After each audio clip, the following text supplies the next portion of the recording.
Terima kasih yang berhormat Timbalan Pengurusi Tetap kerana memberikan saya peluang untuk menyampaikan ucapan dalam agenda ucapan pergulungan ini.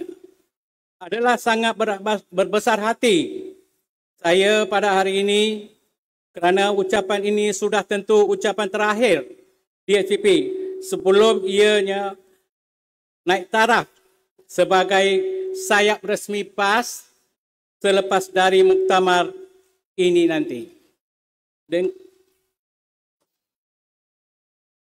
Dengan kelulusan pindaan perlembagaan PAS pada tahun lalu dan telah pun disahkan oleh Pendaftaran Pertubuhan Malaysia ROS pada bulan Ogos yang lalu, maka DSPP telah pun menjadi salah satu dari 5 dewan yang bakal menjadi sayap yang akan memacu perjuangan dan kemenangan PAS pada masa yang akan datang. Konvensyen terakhir yang diadakan baru-baru ini dengan tema DSPP Teguh Menyulam Perpaduan PAS untuk semua telah berjalan dengan lancar dan berjaya, apa yang sedang dinanti-nantikan oleh saya dan semua anggota DSPP adalah untuk menjadi generasi pertama yang akan diterima sebagai ahli bersekutu PAS dengan rasminya selepas ini. Kami tidak sabar untuk menerima kad keahlian baru yang bakal tercatat ahli bersekutu PAS.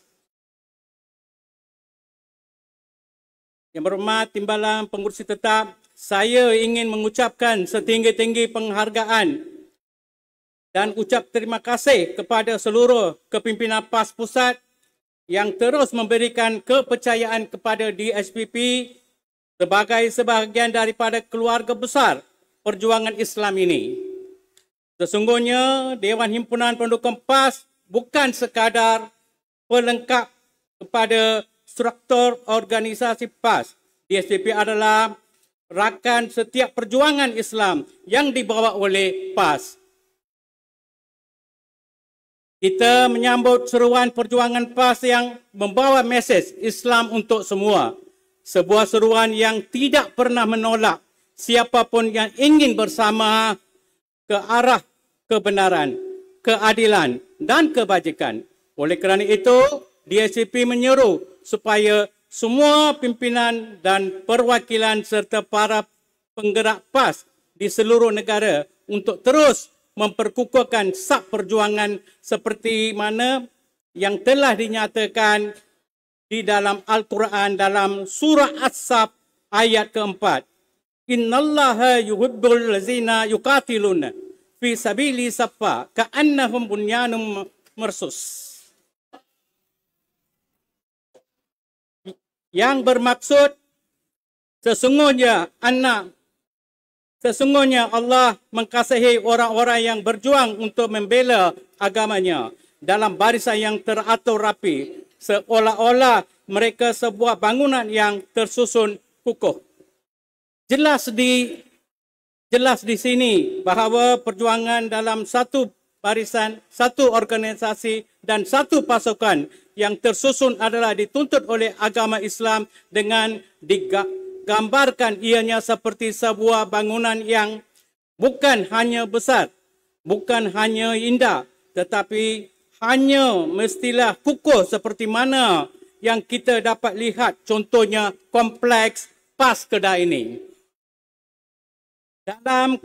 Dalam kekalutan politik negara yang sedang dilalui ketika ini, dalam suasana rakyat sedang menanti satu bentuk politik yang jujur, berprinsip dan bertanggungjawab bagi menggantikan kerajaan perpaduan yang tidak berpadu lagi. Rakyat mahu melihat pimpinan yang tidak hanya bercakap soal integriti, tapi membuktinya dengan tindakan. Oleh kerana itu, PAS dan DSPP mesti tampil membawa sinar harapan kepada stabilan, perpaduan dan politik nilai. Para perwakilan yang saya dikasihi sekalian, walaupun DSPP sering berhadapan dengan pelbagai rintangan dan cabaran, kami telah berusaha membuktikan bahawa DSTP adalah kekuatan tambahan kepada PAS. DSTP adalah ejen penyebaran maklumat dan penerangan yang tidak hanya berbicara soal politik, tetapi juga tentang nilai kemanusiaan, keadilan sosial dan kemajuan. Kami DSTP berazam menjadi pembela bagi mereka yang tertindas tanpa memandang latar belakang. Para perwakilan yang dihormati, prinsip utama perjuangan DSTP adalah selari dengan matlamat PAS, menyebarkan mesej sebenarnya perjuangan PAS itu Islam adalah rahmatan lil alamin, iaitu rahmat untuk semua. Inilah landasan kita dan inilah yang akan terus kita pertahankan. Islam bukanlah untuk orang Melayu semata-mata, tetapi untuk seluruh umat manusia. Islam adalah agama yang mengajar kita untuk berlaku adil, menghormati hak setiap individu tanpa mengira warna kulit, agama atau asal-usul. PAS telah lama mengangkat prinsip ini sebagai dasar perjuangan dan DSTP sebagai sebahagian daripada PAS akan terus menyampaikan mesej ini kepada masyarakat bukan Islam. Kita berada pada satu titik perubahan yang besar dalam sejarah politik tanah air. Rakyat sedang mencari harapan baru. Mereka telah memberi peluang kepada pelbagai pihak dari kiri ke kanan, namun hasilnya mengecewakan. Maka PAS dan DSTP mesti tampil sebagai pilihan yang bukan sekadar alternatif, tapi sebagai jawapan yang keresahan rakyat. Para perwakilan, muktamar ini bukanlah medan retorik. Ia adalah medan membina kekuatan, menyusun strategi dan menyalakan api semangat untuk kita marah ke medan perjuangan yang sebenar.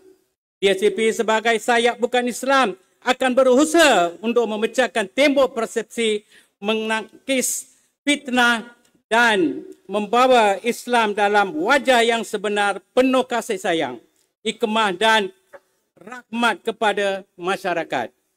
Akhir kata, saya menyeru semua ahli PAS dan bersekutu PAS untuk memperbaharui ikrar perjuangan, memperkemaskan gerak kerja dan menyiapkan diri untuk turun ke medan bukan sebagai pemerhati tetapi sebagai perjuangan. Bersama PAS kita marah menuju kemenangan. Pohon sirih, pohon selasih, tumbuh meribun di ujung laman. Kalungan budi, junjungan kasih menjadi kenangan sepanjang zaman. Kuning emas masaknya padi, mawar merah dalam jambangan. Terima kasih daun keladi, budi tuan jadi kenangan. Sekian, salam perjuangan. Terima kasih, Nandri, Wanakam, Seseni. Terima kasih Saudara Bala Subramaniam atas